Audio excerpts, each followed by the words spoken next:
When you've played so many indie games that it feels like they're shooting out of your ears, you learn to appreciate those that dare to be a little different. Whether it's in style of play, the visuals, or perhaps in some aspect of their essence, breaking away from the norm can be a good thing. I'd certainly say that's the case for Inkulinati, a pretty complex strategy game that could easily have settled for simply having a distinctive look, but then went all in to deliver real depth and some challenge to go with it.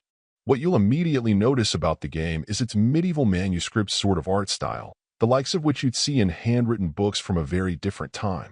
Those are distinctive enough to catch the eye, but it's then the very unusual sense of humor the game has that shines through, which can be amusing juxtaposed with what you'd consider a more classical and serious art style. If you're already prepared for bared butts and flatulence to be used as strategic weaponry, walking in that could help, as it appears that the game embraces a no-rules style at times in the creativity of its units and their uses.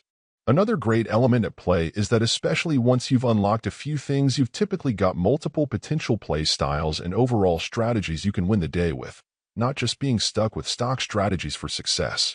In terms of some of the game's weaknesses, whether it's the game's play style, sense of humor, or admittedly slow pacing, it won't be for everyone.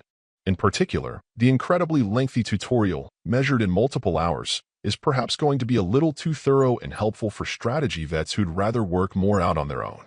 But I could see how that could also make it incredibly inviting for novices. Sure, some aspects of play are quite familiar, but there are some aspects tied to the nature and theme of the game that wouldn't be so obvious, so having them thoroughly explained and explored doesn't need to be a negative.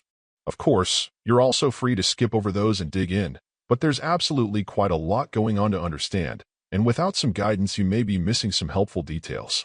The fact that this is set up more with a roguelike feel rather than having a more story-driven formal campaign may also not be for everyone. All of that said, there's no way to walk away from Inkulinati thinking the people behind it weren't all in on trying their best to make it work.